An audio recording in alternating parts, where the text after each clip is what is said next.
रात्रि क्लास चल रहा था 5/11/1966। दूसरे पेज के मध्य में बात चल रही थी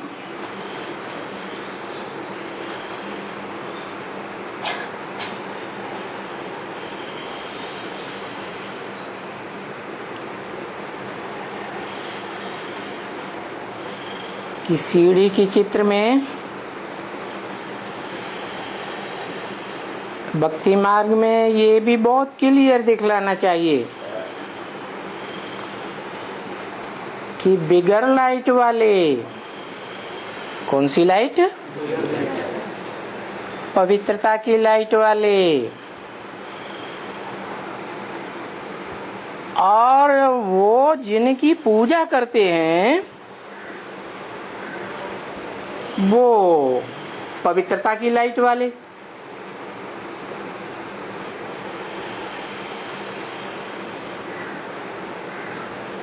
और पूजा करने वाले ये फिर राजा रानी है।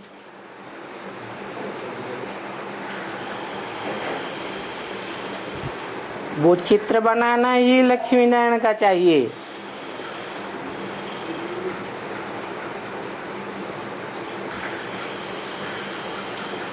यहाँ इस भक्ति मार्ग की दुनिया में जो पुजारी बनाते हैं ना,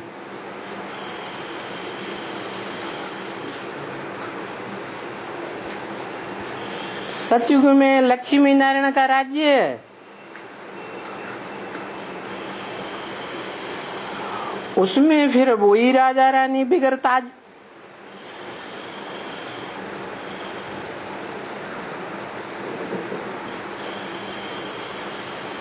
कौन सी राजा रानी? सतयुग में जो लक्ष्मी नारायण का राज्य होता है, उस लक्ष्मी नारायण के राज्य में वो ही फिर राजा रानी बिगर ताज। कौन से? सतयुग की बात हो रही है। माना सतयुग के आदि में नर से नारायण बनने वाले, उनका राज्य।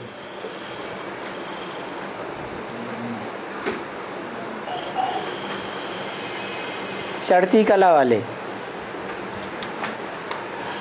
और फिर सतयुग के पहले जन्म से चढ़ती कला वाले या उतरती कला वाले? उतरती कला वाले। वो राजा रानी फिर बिगर ताजधारी द्वापर युग में।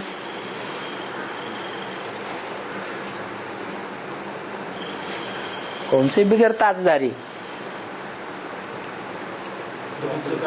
जो सतयुग में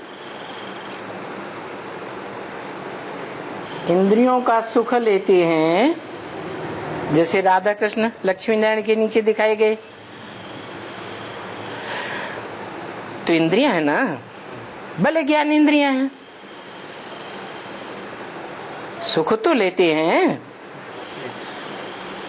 इंद्रियां शरीर का अंग हैं या नहीं? तो देह का सुख लेते हैं। तो उतरती कला वाले या चढ़ती कला वाले? पहले ही जन्म में 16 कला संपूर्ण से क्या बन जाते? पौने 16 कला बन जाते।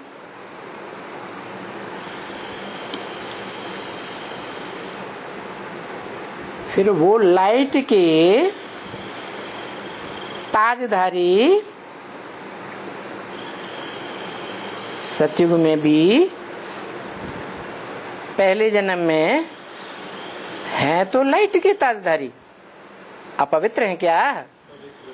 पवित्र तो हैं, लेकिन वो लाइट के ताजधारी द्वापर युग में बिगर लाइट के बन जाते राजा रानी और फिर मत्था टेकते। बस ये बड़ी समझानी है। क्या बड़ी समझानी है? जो नर से डायरेक्ट नारायण बनते हैं वो तो चढ़ती कला वाले। कौन सी युग में? हाँ? संगम युग में। संगम युग है ही चढ़ती कला का युग। फिर सतयुग के आदि से उतरती कला। तो उतरती कला में जो बनते हैं राजा रानी, वहां तो ताजधारी हैं, लाइट के ताजधारी हैं, लेकिन उतरती कला वाले हैं। इसलिए वही द्वापर युग में मत्था टेकते हैं। शूटिंग कहाँ होती है? संगम युग में। कैसे? मान लो सतयुग का फर्स्ट नारायण ही ले लो। कौन है? ब्रह्मा बाबा।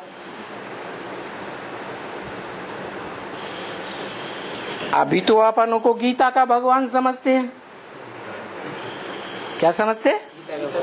हम तो भगवान हैं।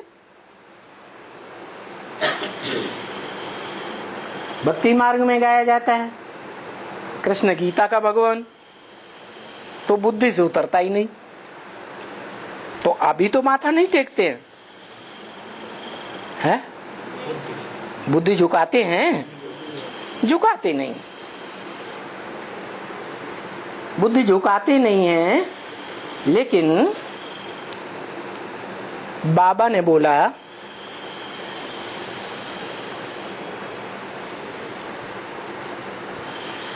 कि बैल पर शंकर सवार होता है या शंकर पर बैल सवार होता है, वो संपूर्ण स्टेज की यादगार है। बैल और शंकर दोनों के लिए यह अपूर्ण स्टेज की यादगार है। माना बैल भी संपूर्ण, जिसके ऊपर सवार है शंकर, और शंकर भी संपूर्ण। जब तक पुरुषार्थ संपूर्ण नहीं हुआ है तो बैल भी अधूरा और शंकर भी अधूरा। फिर बताया हाई जंप लगाते हैं तो बैल पर सवार हो जाते हैं। कैसे? हाई जंप लगाते हैं तो बैल पर सवार हो जाते हैं। जब सवारी हो जाती है तो बैल झुकता है शंकर के सामने या नहीं झुकता है? झुकता है। वो तो हुई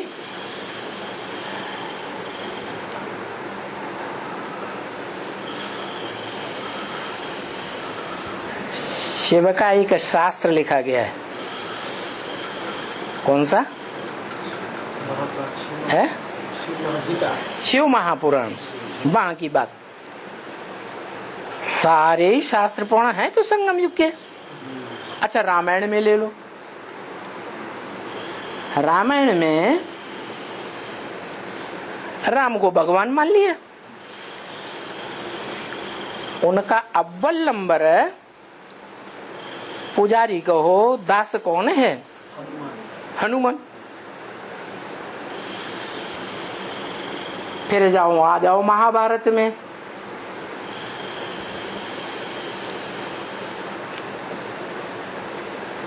भागवत में वहां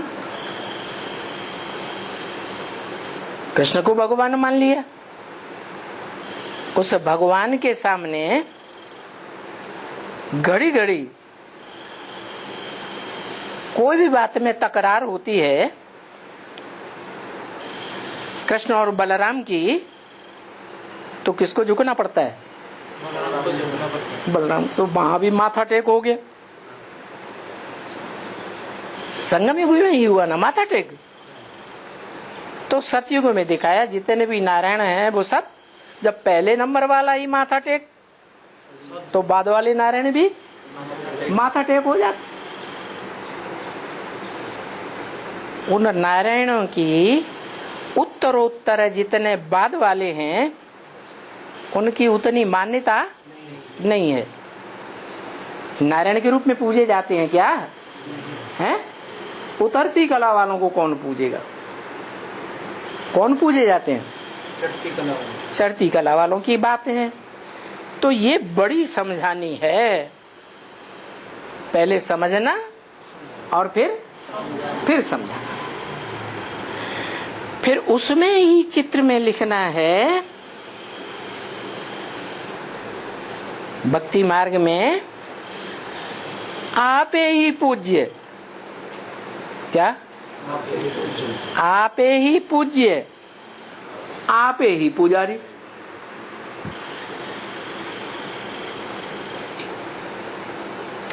कौन पुजारी? कौन पूज्य? जो भी संगम युगी चढ़ती कला वाले लक्ष्मी नारायण हैं, उनकी पीढ़ी में आने वाले, पीढ़ी हुई ना सतयुग में 8, वहां तो पूज्य थे, फिर द्वापर में आके क्या बन जाते? पुजारी बन जाते। किसके पुजारी बन जाते? झुक जाते ना, पुजारी बन जाते। ऐसा क्यों हुआ?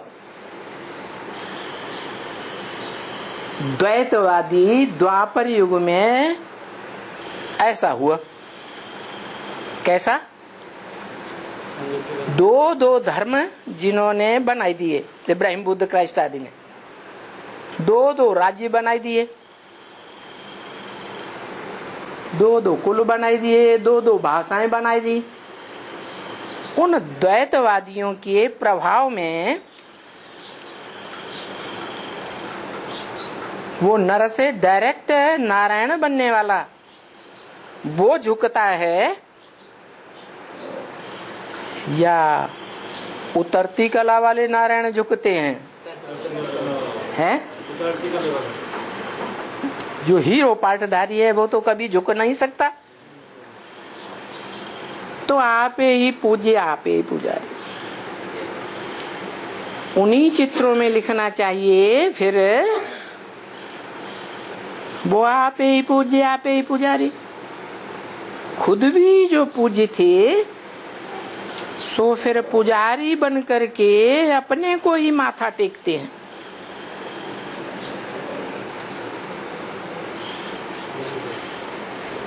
पास्ट के जन्मों को माथा टेकते हैं।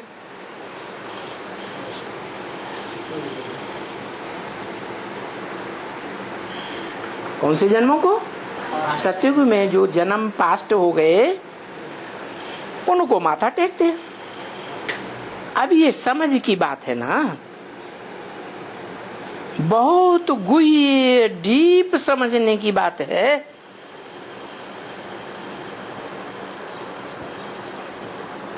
अव्वल नंबर पीढ़ी में जब थे, लक्ष्मी नारायण नाम की पीढ़ी चली। किसकी पीढ़ी चली? ऊंच ते ऊंच लक्ष्मी नारायण की पीढ़ी में पूज्य थे। फिर यहाँ द्वैतवादी युग द्वापर युग में आकर के पुजारी किसके प्रभाव में बन गए? वहां किसके प्रभाव में थे सतयुग में? जो हैं सेकंड नारायण के प्रभाव में थे। हाँ, फर्स्ट नारायण की गद्दी चलती है ना। गद्दी शुरू कहाँ से होती है? संगम से या सतयुग से? संगम से शुरू। तो फर्स्ट नारायण से सारे ही जो बाद वाले नारायण थे वो प्रभावित हुए ना, वहां एक से प्रभावित थे। और द्वैतवादी द्वापर युग में क्या गड़बड़ हो गया है?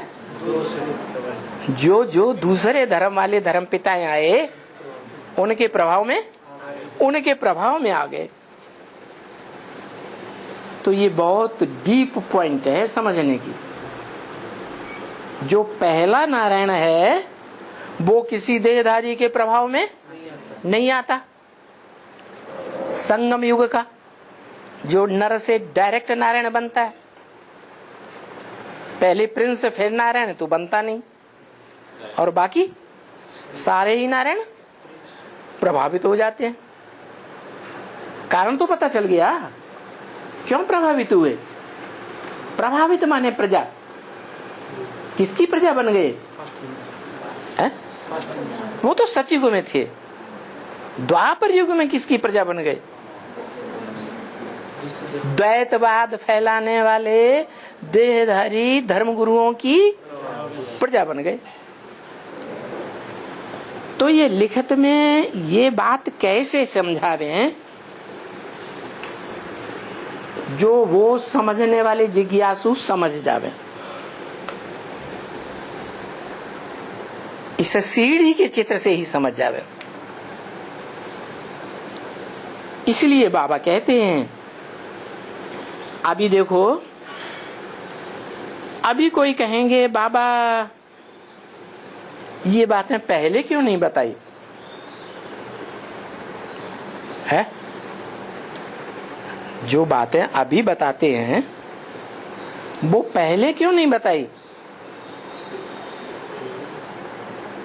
कि कौन माथा टेकने वाले बनते हैं और कौन माथा टेक नहीं बनते हैं। द्वापर युग में भी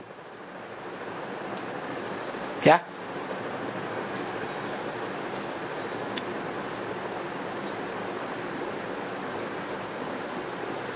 मान लो हीरो पार्टधारी है मनुष्य सृष्टि का मंच का, तो हीरो पार्टधारी किसी के सामने झुकेगा? नहीं झुकेगा। मिसाल मौजूद है हिस्ट्री में कि नहीं? 2500 वर्ष की हिस्ट्री जो द्वापर युग की है, कलयुग की है।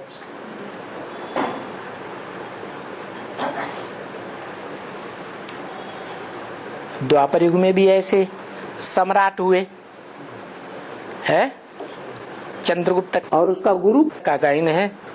विदेशी आक्रांताओं ने आक्रमण किया, ढेर सारे राजा हैं झुक गए और वो नहीं झुके। विदेशी आक्रांताओं को आखिर भागना ही पड़ा। सच्चा भागता है या झूठा भागता है? कहते हैं झूठ के पांव नहीं होते और सत्य तो अडिग रहता है। ना सतो विद्यते भावो ना भावो विद्यते सत। सत्य का इस सृष्टि पर अभाव होता नहीं और जो असत्य है वो टिकता नहीं। देखो इस्लाम धर्म का धर्मखंड अरब देश अफ्रीका, बौद्ध धर्म का धर्मखंड चीन और जापान, क्रिश्चियन धर्म का धर्मखंड यूरोप और अमेरिका। ये 2500 साल पहले थे? किसी को पता है? थे? नहीं थे। अभी 500 साल पहले अमेरिका का पता चला, 300 साल पहले ऑस्ट्रेलिया का पता चला, 300 साढ़े 300 साल पहले बीच में आए और अभी बीच में 2500 साल पूरे होंगे, महाविनाश होगा, एटम बम फटेंगे, समुद्र का स्तर बढ़ेगा और ये फिर जलमई में सब डूब जाएंगे। तो झूठ खंड है ना कि सच खंड है? और भारत खंड? भारत खंड तो अविनाशी खंड है। क्यों अविनाशी है? क्योंकि भा माने ज्ञान की रोशनी और रत माने लगा रहने वाला। या ज्ञान की रोशनी में सदा ही लगा रहने वाला है। संगम युग में तो उसका जीवन लगा ही हुआ है। काहे में? ज्ञान की रोशनी में रत है ही। लेकिन सतयुग त्रेता में भी वो तो सभी देवताएं आत्मिक स्थिति में रहते हैं।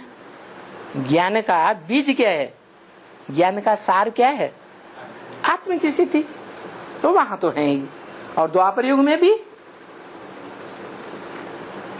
पहले पहले कहते हैं वेद बने। किसने बनाए? वेद व्यास ने बनाए। वेदों में भी श्रीमद् भगवत गीता उसमें लिखा हुआ है व्यास प्रसादात। किसके प्रसाद से मिली? प्रसन्नता से मिली। वेद व्यास की व्यास प्रसादात, व्यास की प्रसन्नता से हमको श्रीमद् भगवत गीता मिली। तो देखो महावीरत है काय में? ज्ञान में। उसके बाद वेदों की व्याख्याएं निकली, आरण्यक निकले, शतपथ ब्राह्मण आदि निकले, उनकी भी व्याख्याएं निकली। उपनिषद निकले, उपनिषदों की भी व्याख्याएं निकली। पुराण निकले, भागवत पुराण, महाभारत पुराण, रामायण पुराण निकले ना। तो उनकी भी जो व्याख्या है, जो पुराण है या उपनिषद हैं, उनमें भी पहला पहला कोई तो लिखने वाला होगा ना। है? कौन होगा? अव्वल नंबर कौन? उपनिषदकार, पुराणकार, आरण्यकार, शतपथ ब्राह्मण आदि लिखने वाला पहला पहला कौन? वो ही आत्मा। जैसे वाल्मीकि रामायण किसने लिखी है? वाल्मीकि ने तो लिखी, लेकिन वो आत्मा कौन सी जो मुरली में बोला है? अपने अपने शास्त्रों में अपनी अपनी कथा कहानियां लिख दी है? तो वाल्मीकि रामायण में जो रामायण की कथा संस्कृत में लिखी गई, वो किसने लिखी है? वही राम वाली आत्मा। राम का ही उसमें बखान है, राम की ही जीवन कहानी है। लिखी किसने? वही राम वाली आत्मा ने, वाल्मीकि रूप में। तो वहां भी देखो कहा काय में रहता है? ज्ञान की वाणी में रहता है। फिर कलयुग में आकर के तुलसी कृत रामायण लिखी है। वहां भी कौन हुआ? वही राम वाली आत्मा। ये तो वही ज्ञान की बात। ज्ञान की बातें तो मुख से सुनी जाती हैं, सुनाई जाती हैं, कान से सुनी जाती हैं, लेकिन प्रैक्टिकल जीवन में भी तो ज्ञान होना चाहिए ना। तो प्रैक्टिकल जीवन में द्वापर युग से जो भी विदेशी धर्म पिताएं आए, उन्होंने हिंसा का व्यवहार शुरू कर दिया या अहिंसा चलती रही है? हिंसा का प्रभाव फैल गया दुनिया में, क्योंकि देह अभिमानी गुरु थे, धर्म पिताएं कि निराकार थे, देह अभिमानी थे। तो देह अभिमान के कारण उन्होंने हिंसक युद्ध शुरू कराए। अलेक्जेंडर आया, द्वापर के आदि की बात है, तो हिंसक युद्ध कराया ना। हिटलर, नेपोलियन, जितने भी महत्वाकांक्षी हुए, विश्व विजय प्राप्त करने वाले, वो सब उन देह अभिमानी धर्म पिताओं के धर्म से धारणा से प्रभावित थे। तो वो दूसरे धर्म वाले जब भारत में आकर के देह अहंकार दिखाने लगे, हिंसा करने लगे,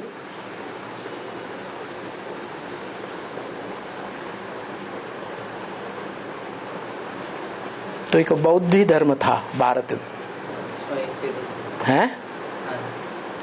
उन्होंने कहा हमारी पुरानी भारत की परंपरा है अहिंसक बनना है। तो उन्होंने हाथ उठा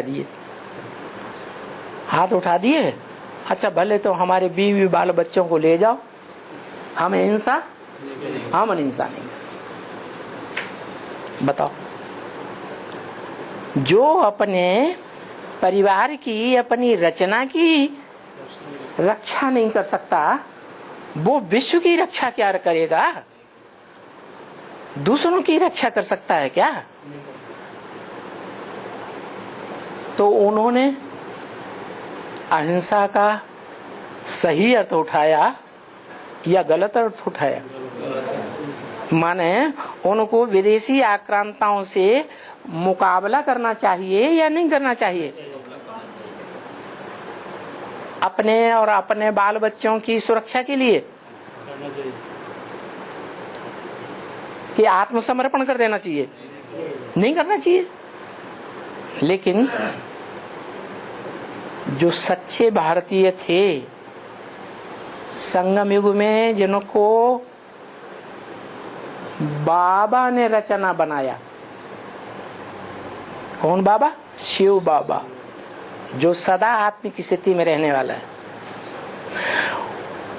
वो शिव बाबा ने उन बच्चों को एक ही जन्म में ऐसी पढ़ाई कि वो पूरा देह भान छोड़ करके आत्मिक स्थिति में 4.5 लाख आत्माएं स्थित हो जाती हैं। तो किसके बच्चे हुए? जो सदा आत्मा है, उस आत्मा के बच्चे बन गए। सदा शिव के बच्चे डायरेक्ट बने। उसी जन्म में बने या अगले जन्म में बने? उसी जन्म। उसके अलावा जितने भी हुए, चाहे उन 4.5 लाख में ब्रह्मा सरस्वती जैसी प्रवेश करने वाली आत्माएं क्यों न हो,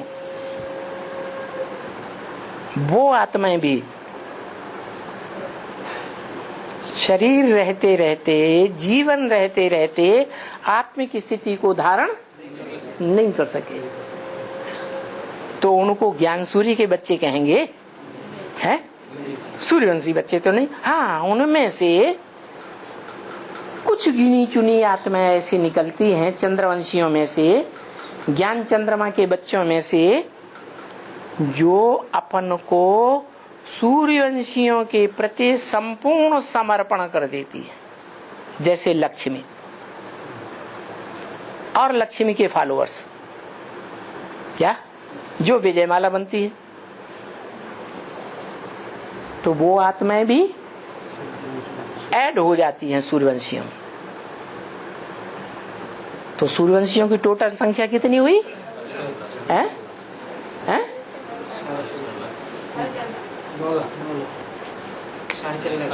4.5 लाख। क्योंकि 16 कला संपूर्ण बनने वाले सतयुग के पहले जन्म में भी होते हैं, नहीं होते? होते हैं। तो जो 16 कला संपूर्ण तो बनते हैं, लेकिन उतरती कला वाले बनते हैं। और ये 4.5 लाख लगातार चढ़ती कला वाले। और जो चढ़ती कला वाले बनते हैं, उनका जो मुखिया है, रचयिता है, कौन? शिव। शिव तो बिंदु है। रचयिता साकार होगा या निराकार होगा? तो शिव कैसे? शिव तो सदा निराकार है। साकार पतित षष्ठी में आता है, पतित तन में आता है, तो भी उसकी स्टेज निराकारी रहती है। वो तो रचयिता नहीं हुआ। तो कौन रचयिता? जिसमें हाँ, जिसमें मुकर्रर रूप से प्रवेश करता है वो हुआ रचयिता। तो देखो उसका जो स्वरूप है, जो यादगार मंदिर है, वो कौन सा है? सोमनाथ मंदिर तो है, लेकिन सोमनाथ मंदिर में जो लिंग रखा हुआ था और उसमें जो हीरा जड़ा हुआ था लिंग में, वो दोनों पत्थर का लिंग और हीरा, वो दोनों किसकी यादगार हैं?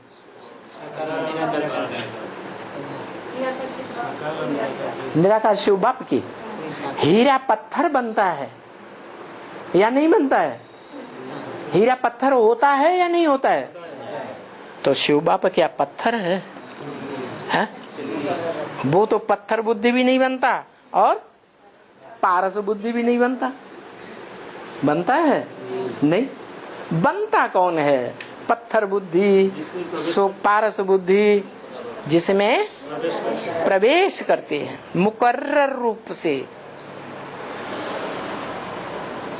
वो ही शिव का बड़े ते बड़ा बच्चा है। भारत की परंपरा में राजाओं ने जो अपना राजाई का वर्षा है वो कौन से बच्चे को दिया? परंपरा किसने शुरू की? संगम युग में शिव बाप ने परंपरा शुरू की। क्या? शिव बाप ने जो देवताएं मनाए, क्या ब्राह्मण सो देवताएं बनाए, वो देवताओं में बड़े ते बड़ा ब्राह्मण सो बड़े ते बड़ा देवता। क्या? पहला ब्राह्मण सो पहला देवता, पहला ब्राह्मण सो पहला क्षत्रिय, सो पहला वैश्य, सो पहला शूद्र।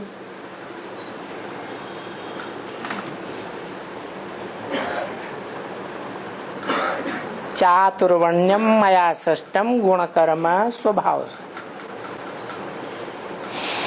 गुण कर्म और स्वभाव के आधार पर मैंने 4 वर्णों की रचना की है। कब? संगम युग में की। तो ब्राह्मणों में पहला ब्राह्मण चोटी का ब्राह्मण। क्या? वो कौन से देश में चोटी है जो सबसे ऊंची है? कोई देश है जिसमें पहाड़ की चोटी सबसे ऊंची है? भारत में है ना?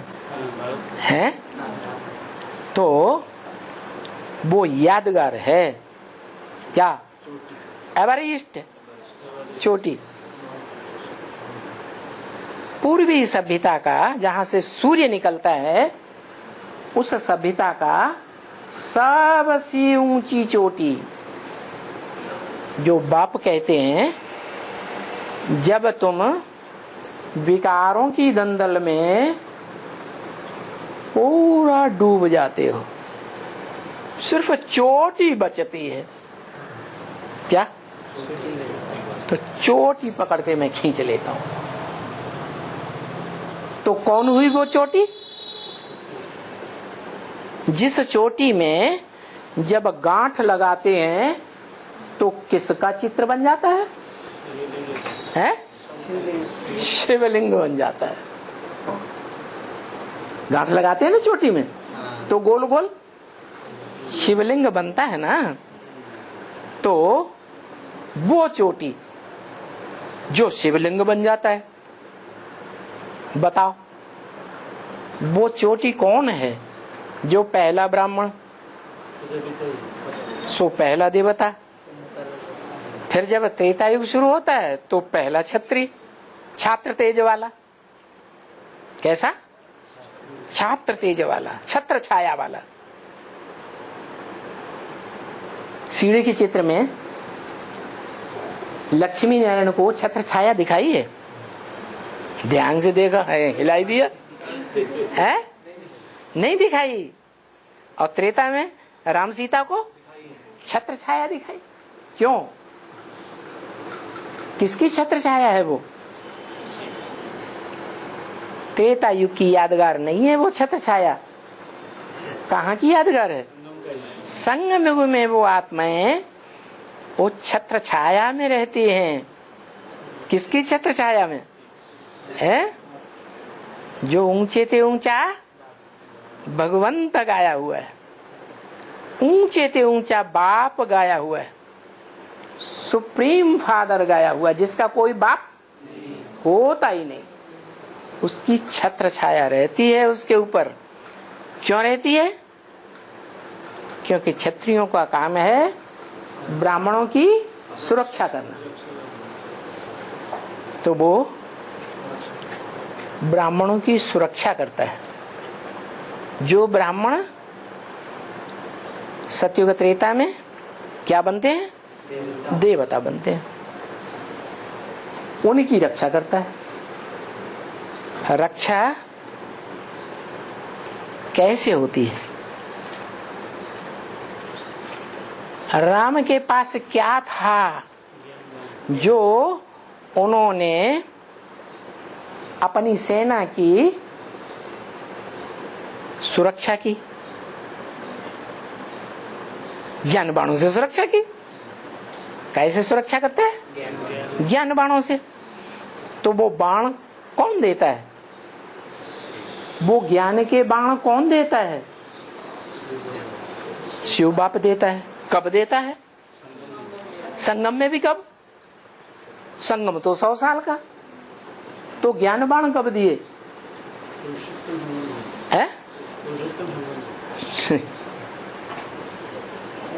पुरुषोत्तम संगम युग में भी 76 में लक्ष्मी नारायण पुरुषोत्तम का जन्म हुआ। 66 में घोषणा की गई 10 साल पहले। सीढ़ी के चित्र में लिखा हुआ है, मुरली में बोला हुआ है। तो पुरुषोत्तम बनने वाली आत्मा प्रत्यक्षता रूपी जन्म 76 बाप की प्रत्यक्षता वर्ष में लेती है। कौन सा बाप?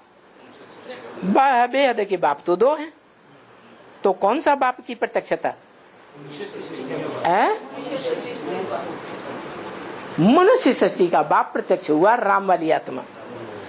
वो राम वाली आत्मा को ज्ञान बाण कब मिले? जन्म मिलते ही मिल जाते हैं क्या? है? संगम में कब?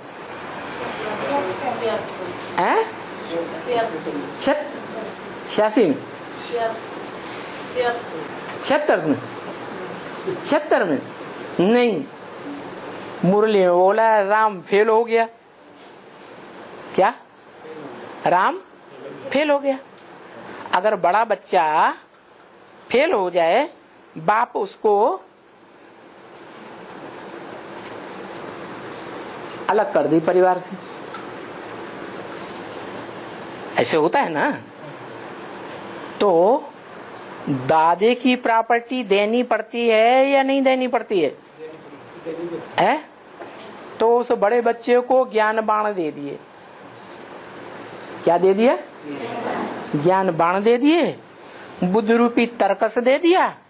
जाओ कमाओ खाओ, तुमको इस ब्राह्मण परिवार से कुछ भी अब अगले जन्म में नहीं मिलने वाला। तो सच्ची बात है या झूठी बात है? सच्ची बात है। वो आत्मा दोबारा जन्म लेके आती है, बल ब्राह्मण बनती है,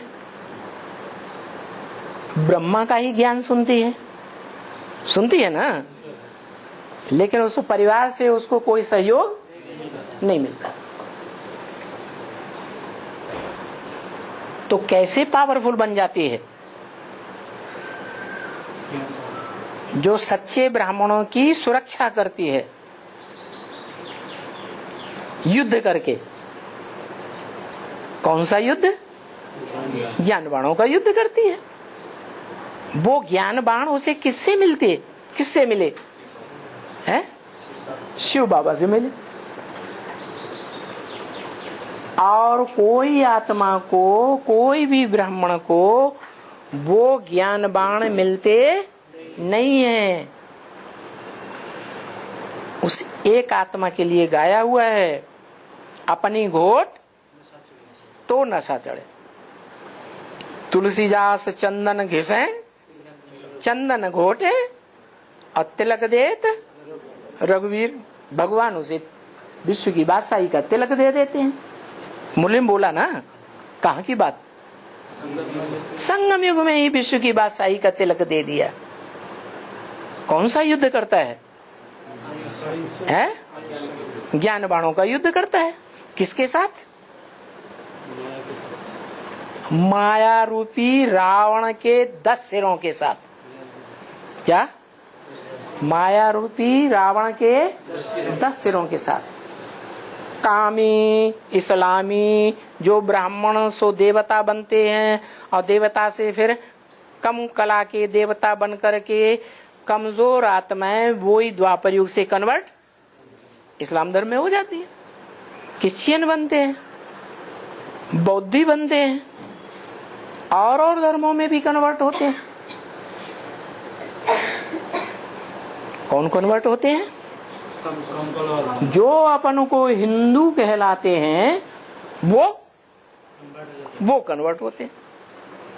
हिंदू का अर्थ क्या हुआ? हिंग माने हिंसा, दू माने दुईते। वो समझते हैं कि हम हिंसा को दूर करने वाले, इसलिए हम हिंदू हैं। शूटिंग कहाँ होती है? ब्राह्मणों की दुनिया में। कौन ये शूटिंग कर रहे हैं? वो समझते हैं कि और तो सब एडवांस पार्टी वाले हिंसा करने वाले, काम विकार की खास हिंसा करने वाले हैं, और हम अहिंसक हैं। हम काम विकार की हिंसा नहीं करते। ऐसा कौन समझते? वो सारे ही ब्रह्मा कुमार कुमारी ऐसे ही समझते हैं कि हम हिंसा नहीं करते हैं, हम सच्चे हिंदू हैं, हम हिंसा को दूर करने वाले हैं। और दुनिया में सब, चाहे भले एडवांस पार्टी वाले हो, वो सब बढ़ाने वाले। तो वो ही हिंदू द्वापर युग से दूसरे धर्मों में कन्वर्ट होते रहते। देखने में भी आता है, जो भी भक्ति मार्ग के आडंबर हैं, रावण जलाना, दीपक जला के दीपमाला मनाना। मुरली में बोला, तुम बच्चे तो दीपक नहीं जलावेंगे क्या? तुम तो छत पे चढ़ करके दीपमाला देखेंगे भी नहीं क्या? तुम तो आत्मा का दीपक जगाते हो या मिट्टी के दीपक जलाते हो? आत्मा का दीपक जलाते हो। तो तुम क्यों छत पे चढ़ करके देखेंगे कैसी दिवाली मनाई जा रही? न तुम दशहरा मनाते हो। वो क्या करते हैं? दुनिया वालों की तरह दशहरा भी बनाते हैं, सारे त्योहार मनाते हैं।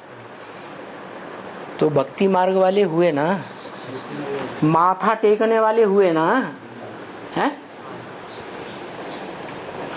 वो ही सतयुग के नारायण जो कीर्ति कला वाले और उनकी प्रजा, वो द्वैतवादी द्वापर युग में आकर के जन्म बाई जन्म जो संगम युग में अपने को हिंदू समझते हैं, वो ही वहां हिंदू अपन को कहलाए करके दूसरे धर्मों में हिस्ट्री में कन्वर्ट होते रहे।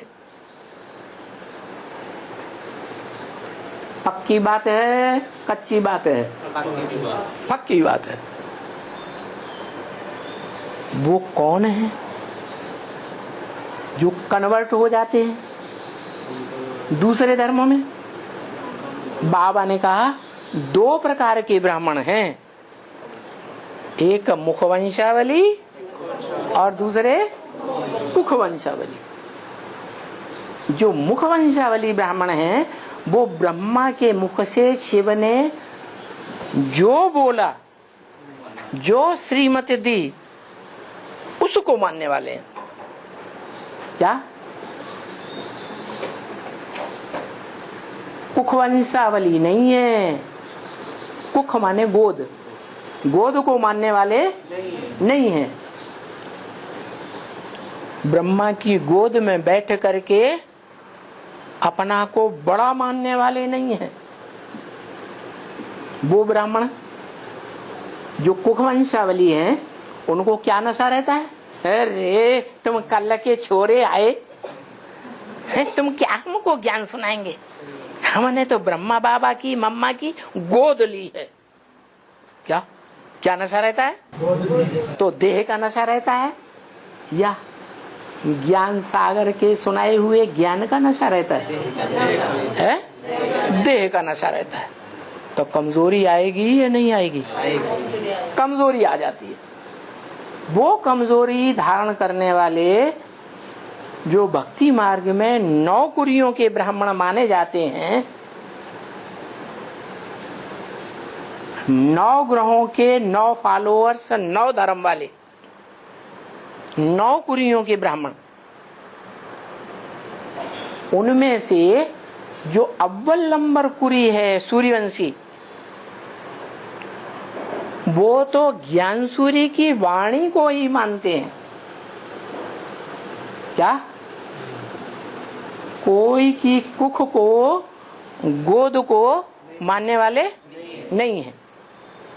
कोई भी देहधारी धर्मगुरु को मानने वाले नहीं है। बाकी जितने भी हैं 9 कुरियों में, बाद वाली 8 कुरी वाले ब्राह्मण, वो सब कुख वंशावली बन जाते हैं। क्या क्या नशा रहता है उनको? हमने मम्मा बाबा की गोद ली है। तो पावरफुल बनते हैं या कमजोर बनते हैं? पावरफुल बनते हैं, कमजोर बनते हैं। क्यों कमजोर बन गए? क्योंकि देह विनाशी और आत्मा अविनाशी।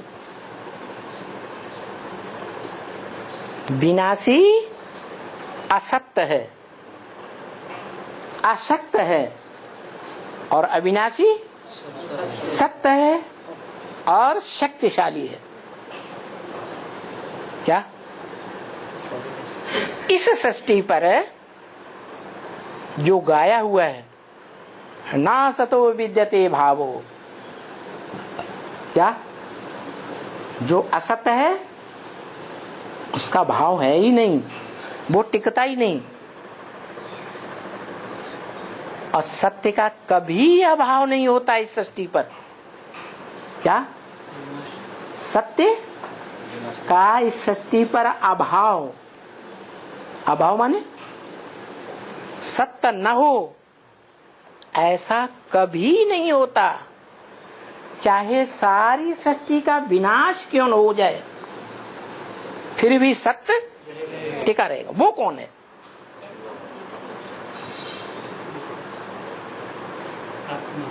कौन सी आत्मा? परमात्मा। कौन सी परमात्मा? सत्य एक ही है, शिव। हाँ, गीता में तो बताया है। 2 प्रकार की आत्माएं हैं। क्षर, क्षरित होने वाली माने पतित बनने वाली, और अक्षर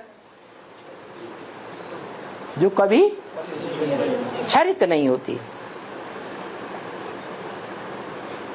संपूर्ण पतित नहीं बनती। उन 2 में एक है जो अक्षर है और बाकी सब क्षरित है। चाहे वो मनुष्य सृष्टि का बाप ही क्यों न हो, लेकिन वो मनुष्य सृष्टि का बाप जिसमें अक्षर प्रवेश करता है,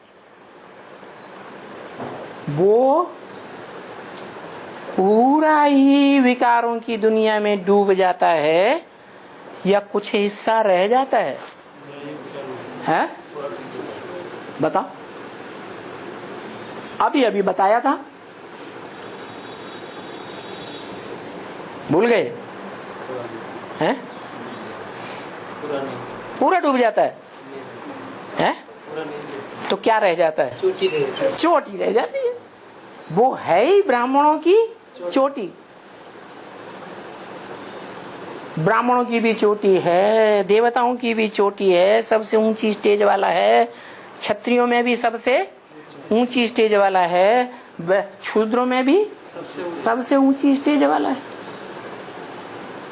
माने शूद्र माने भिखारी, भिखारियों में भी सबसे ऊंची स्टेज वाला। इसीलिए शिव ने ब्रह्मा की वाणी में बोला, किसके द्वारा? उसी आत्मा के द्वारा बोला, मुकर्रर रथ के द्वारा। स्वर्ग की दुनिया मेरी है तो नरक की दुनिया मेरी नहीं है क्या? हा? जो मनुष्य सृष्टि का बीज है वो आत्मा कहती है क्या स्वर्ग की दुनिया मेरी है तो नरक की दुनिया मेरी नहीं है क्या? है या नहीं है? वो देवताओं का भी सरताज और वो राक्षसों का भी सरताज। इसीलिए भक्ति मार्ग में एक ही देवता है जिसको देवताएं भी मानते हैं, झुकते हैं, और राक्षस भी झुकते हैं। विष्णु को नहीं झुकते राक्षस, क्योंकि वो पक्षपाती है देवताओं का। और ब्रह्मा को तो न राक्षस मानते हैं न देवताएं मानते हैं। ब्रह्मा की तो पूजा ही नहीं होती, ब्रह्मा के तो मंदिर ही नहीं बनते, ब्रह्मा की तो मूर्तियां भी नहीं बनती। तो देखो, वो जो सारी दुनिया में मान्यता प्राप्त है उसको सब धर्म वाले अपने अपने शास्त्रों में उसका वर्णन करते होंगे या नहीं करते होंगे? किस रूप में? महादेव, ये तो हिंदुओं की बात है, देव भारतीयों की बात है। हाँ, मुसलमान आदम कहते हैं, क्रिश्चियंस एडम कहते हैं सृष्टि के आदि पुरुष को, और जैनी लोग आदिनाथ कहते हैं। इसका मतलब दुनिया के हर धर्म वाले उस आदि पुरुष को मानते जरूर है। भारत में भी खास कहते हैं तुम आदि देव पुरुष है, पुराने पुरुष हो, पुरानी आत्मा हो, तुम हास्य विश्वस्य परम निधानम, तुम इस सारे विश्व के परम निधान हो। वेत्ता से वेदस, क्या जो जानने योग्य है उस सब के जानकार हो। वो सृष्टि का आदि पुरुष। झाड़ के चित्र में सबसे ऊपर बैठा हुआ दिखाया गया है, देखा कभी ध्यान से? हैं? सारी आत्माओं को खींच रहा है। इसलिए आकर्षण करने के कारण भक्ति मार्ग में उसका नाम कृष्ण दे दिया। क्या? उन्होंने कृष्ण बच्चे को समझ लिया।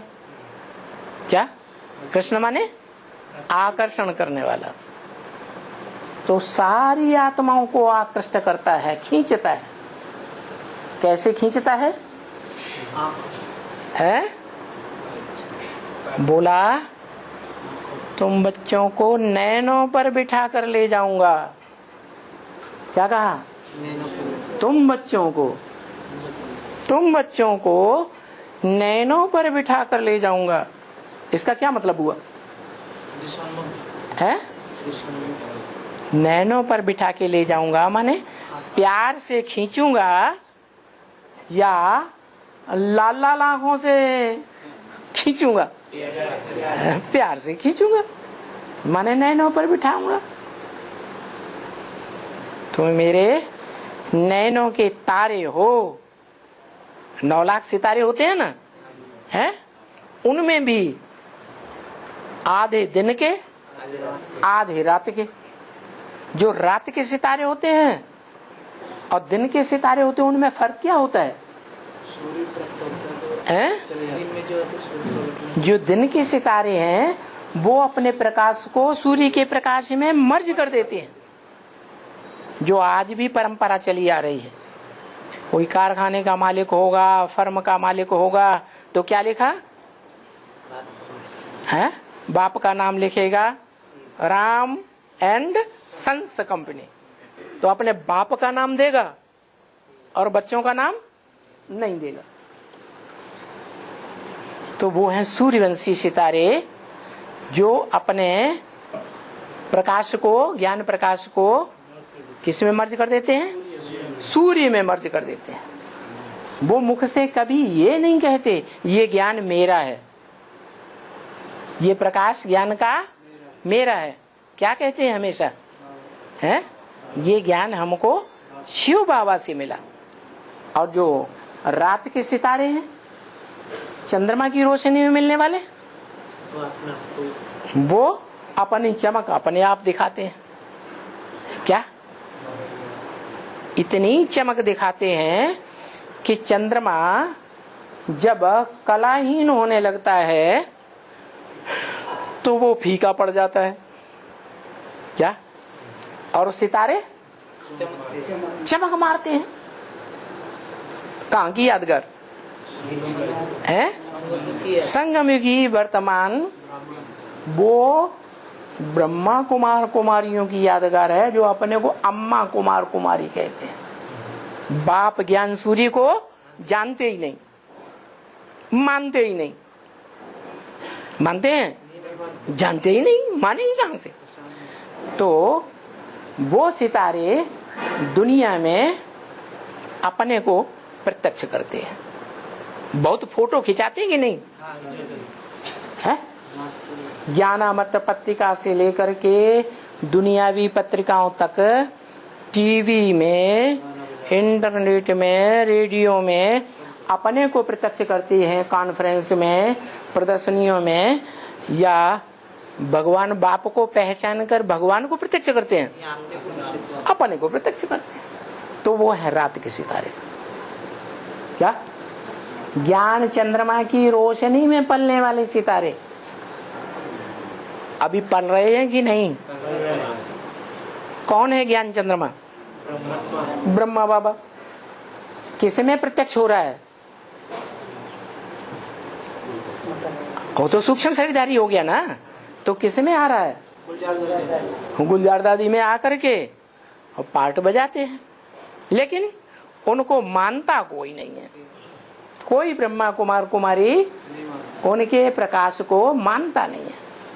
अभी पिछले साल की एक वाणी आई है, व्यक्तवाणी, उसमें ब्रह्मा बाबा ने गुलजार दादी से बोला, गुलजार दादी के द्वारा बोला, दिल्ली में राजधानी स्थापन हो रही है, दिल्ली में आप सबको जाना है। क्या? दिल्ली को सबको माथा टिकाना है। तो ब्रह्मा कुमार क्या करते हैं? जो ज्ञान की रोशनी में फीका पड़ गया है ब्रह्मा, उसके मुंह को बंद कर देते हैं। गुलजार दादी को मुंह में हाथ रख देते, कहते हैं बाबा आप माउंट आबू में बैठे हुए हैं, आप दिल्ली में नहीं बैठे हुए हैं। याद दिलाते हैं। तो देखो, जैसे बैल को मुसीका लगाया जाता है ना, ऐसे वो ज्ञान चंद्रमा के ब्रह्मा के बच्चे ही ज्ञान चंद्रमा की रोशनी को रोकने की कोशिश करते हैं। तो ऐसा हो जाता है। एक दिन के सितारे और एक रात के सितारे, दोनों प्रकार के सितारे मिलकर के संख्या कितनी गिनी जाती है?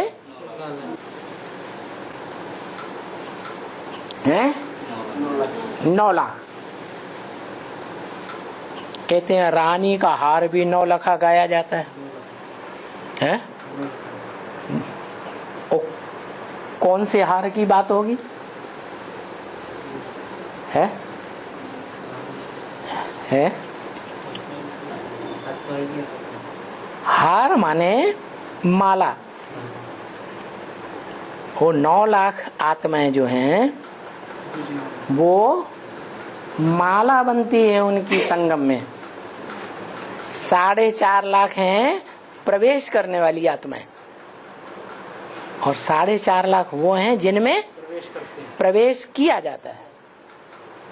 इस तरह 9 लाख सितारे हैं जो संगम युगी नारी से लक्ष्मी बनने वाली आत्मा के गले का हार बनते हैं। इसलिए वो 9 लाख हार गाया जाता है। तो देखो शिव बाप कहते हैं ये जो सूर्यवंशी कहे जाते हैं 16 कला संपूर्ण, वो श्रेष्ठ आत्माएं तो हैं। उनमें भी 2 प्रकार के हैं, एक अव्वल नंबर, एक द्वैम नंबर। अव्वल नंबर इसलिए कि जीवन रहते ही उसी जीवन में पढ़ाई पढ़ते हैं और उसी जीवन में पद प्राप्त कर लेते हैं। बाकी दूसरे जो हैं 9 लाख के अलावा, चाहे वो सतयुग के अंतिम जन्म में आने वाली आत्माएं 2 करोड़ हों, चाहे त्रेता के अंत में आने वाली आत्माएं 10 करोड़ हों, और चाहे वो आत्माएं 500 करोड़ कलयुग के अंत तक आने वाली हो, वो कोई भी आत्माएं भगवान बाप से ज्ञान सूर्य से डायरेक्ट वर्षा नहीं ले पाती। किससे वर्षा लेती है? चंद्रमा से नहीं,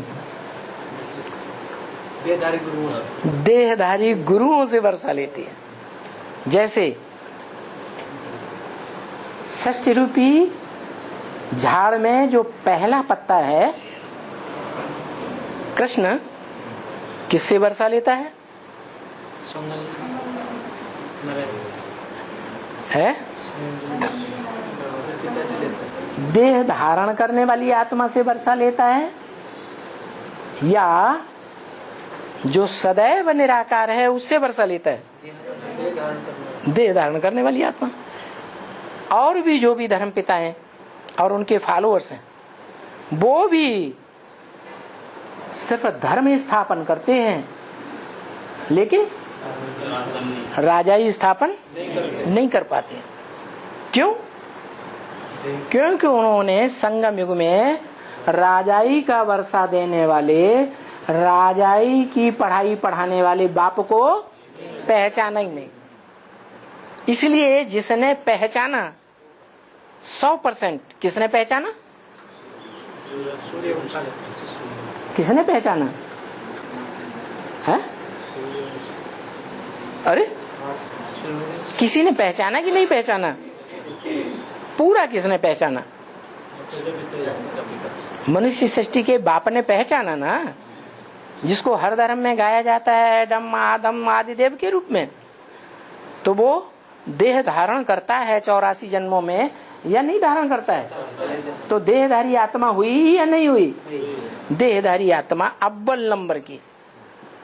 उससे द्वापर युग में वो सभी धर्म पिताएं और उनके फॉलोअर्स राजाई का वर्षा लेते हैं। वो आत्मा अपने ग्रुप के साथ उनके धर्म में जाकर के राजाई स्थापन करती है।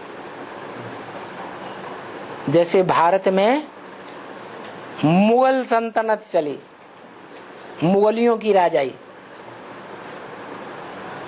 पहला राजा कौन हुआ है? नहीं मालूम? बाबर। नाम क्या पड़ा? बाबर। बाबा रह क्या रहा? कभी बाबा रहा था, उसका नाम बाबर पड़ गया। वही आत्मा जो बाबा रही, जिस बाबा के बारे में मुरली में बोला है, इस सृष्टि पर सदा कायम कोई चीज है ही नहीं।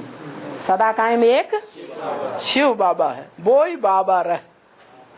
वही आत्मा मुगल सल्तनत की स्थापना की शुरुआत करती है। ऐसे ही सब धर्मों में जितने राजाएं हुए, उन धर्मों के धर्म पिताओं ने धर्म स्थापन तो किया, लेकिन राजाई स्थापन नहीं की, क्योंकि संगम युग में उन आत्माओं ने राजयोग सीखा ही नहीं। राजयोग सिखाने वाला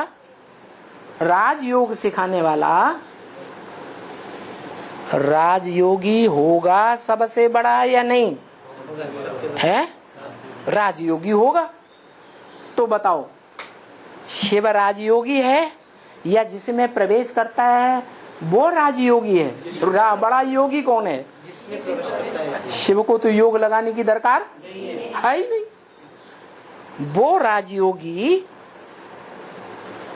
जो शिवलिंग के रूप में पूजा जाता है, सारी दुनिया में सार्वभौम पूजा होती है, सबसे जास्ती मंदिर उसके बनते हैं, मूर्तियां उसकी मिली हैं। वो शिवलिंग में उसका सात्विक रूप सोमनाथ मंदिर में दिखाया गया। उसमें उसके शरीर की यादगार जो अविनाशी शरीर है, क्या सारी दुनिया में सबकी महामृत्यु के समय मृत्यु होगी और उस शरीरधारी की मृत्यु नहीं होगी। क्या? कालों का काल, महाकाल, जिसको कोई काल खा नहीं सकता। क्या बोला मुरली में? क्या? कालों का काल, महाकाल, जिसको कोई काल खा नहीं सकता।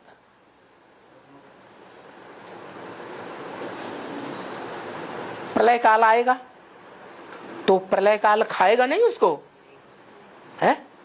अरे उसको भी खा जाएगा तो फिर ये पंचभूत कहां से आएंगे? वो पंचभूत सात्विक कैसे बनेंगे जो तमो प्रधान बन गए हैं? क्या? पृथ्वी बड़े बड़े भूकंप लाती है और सारी दुनिया की बिल्डिंगें गिराई देती है। आग सारी दुनिया में तांडव नृत्य करेगी जब एटम बम फटेंगे। ये पांचों ही तत्व बड़े तमो प्रधान हो जाते हैं। जड़मयी तत्व हैं या चैतन्य तत्व हैं? उन जड़ तत्वों को कौन सतो प्रधान बनाएगा?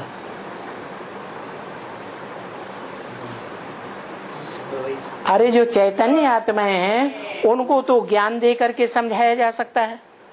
मनुष्य आत्माओं को 500-700 करोड़ मनुष्य आत्माएं आज नहीं तो जब अंतिम विनाश होगा तब तक ज्ञान को और ज्ञानदाता को पहचानेंगी जरूर और उसको याद भी करेंगी। क्या? और उसके बताए हुए महामंत्र, क्या? मन मना भव मेरे मन में समा जा। किसने कहा? शिव कहता है। उसको मन है? शिव को मन है? वो सोचता है कि असोचता है? वो तो सोचता ही नहीं, उसको मन है ही नहीं। तो कौन कहता है मन मना भव? है? शिव बाबा कहता है। शिव बाप नहीं कहता, आत्माओं का बाप नहीं कहता। कौन कहता? साकार निराकार का मेल कहता है, जो इस सृष्टि पर सदा कायम है, महाविनाश के टाइम भी कायम रहता है। वो कहता है मन मना भव मेरे मन में समा जा। अब बताओ, झाड़ के चित्र के ऊपर जो बैठा है सबसे ऊंची स्टेज में, उसके मन में क्या है जो उस मन में समा जाए? उसके मन में किसकी याद है?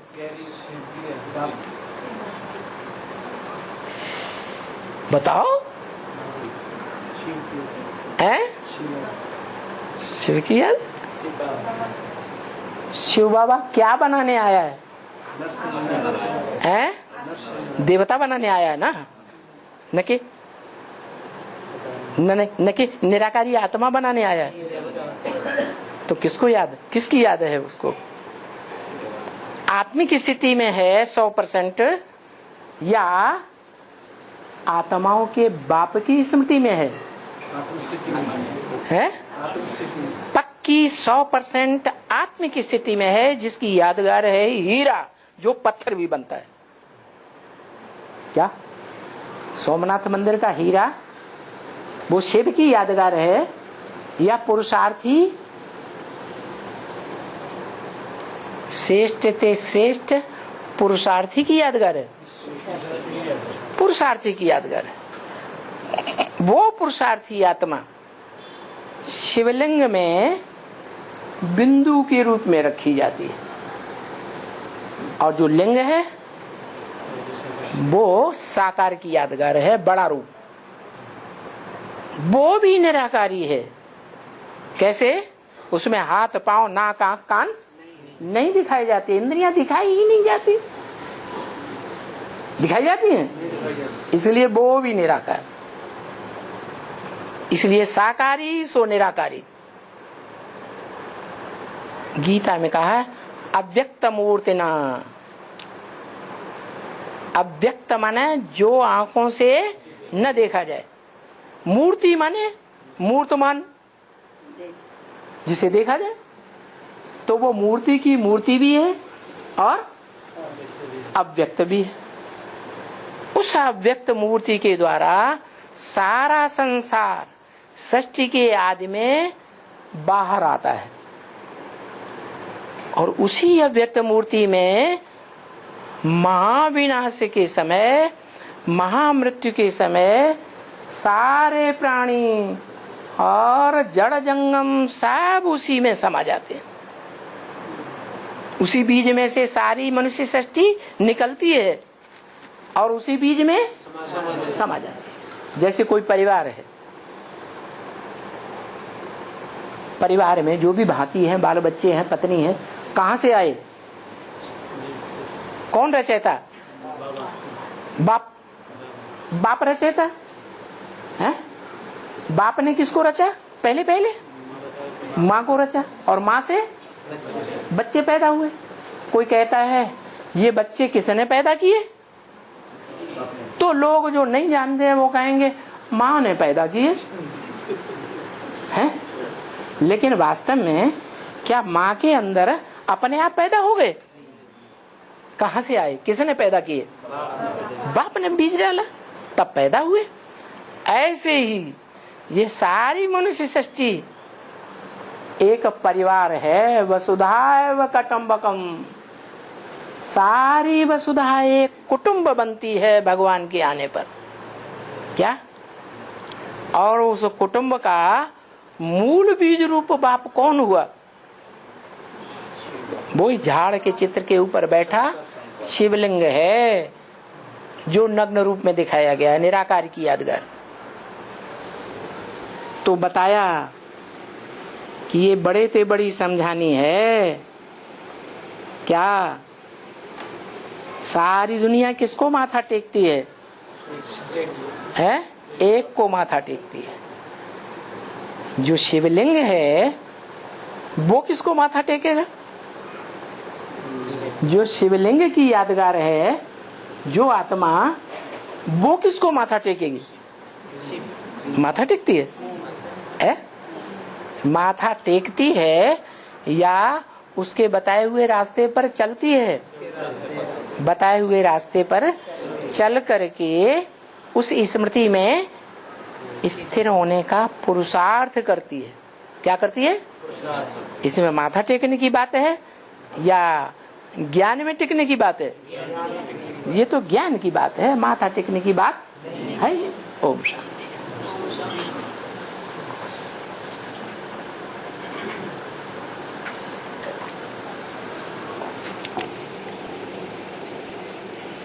तो फिर बच्चे पूछते हैं क्या बाबा ये बात पहले क्यों नहीं बताई कि ये शिवलिंग किसकी या किस आत्मा की यादगार?